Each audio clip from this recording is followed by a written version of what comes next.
இந்த உலகத்தில் நமக்கு தெரிஞ்சு 2 சைடு தான் இருக்கும். ஒன்று தேவன் சைடு, இன்னொன்று பிசாசு சைடு. தேவன் சைடில் இருக்கிறவங்களாம் ஒரு அல்லேலூயா சொல்லுங்க பார்க்கலாம். அந்த சைடை கேட்க வேண்டிய அவசியம் இல்லை, அங்கே இல்லை நீங்கள். ஆமென். ஸோ அவர் கேட்குறாரு, நீ ஏன் பட்சத்தில் இருக்கிறியா, அவர் பட்சத்தில் இருக்கியான்னு ஜோஷுவா கேட்டார். கர்த்தர் சொன்னார், நெய்தர் சைட், பட் நீ என் பட்சத்தில் இருந்தினா நான் உனக்கு ஜெயத்தை தருவேன். எத்தனை பேர் நீங்க நம்புறீங்க? நீங்க கர்த்தருடைய பட்சத்தில் வந்து உங்களை முழுமையா ஒப்பு கொடுத்தா, நான் நம்புறேன் இந்த யுத்தங்களை எல்லாம் கர்த்தர் உங்களுக்கு ஜெயமாக முடிப்பதற்கு வல்லவராய் இருக்கிறார். ஆமென்.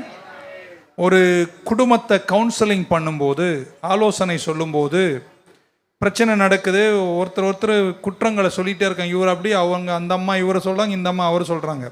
நடுவில் நாங்கள் மாட்டிக்கிறோம் பாருங்கள். ரொம்ப நேரம் பேச்சு போனதுக்கப்புறம் அந்த அம்மா கேட்டாங்க, ஏன்னா நான் அவர் சைடாக கொஞ்சம் பேசுகிற மாதிரி இருக்குன்னு என்னை கேட்டாங்க, நீங்கள் அவங்க சைடா என் சைடா?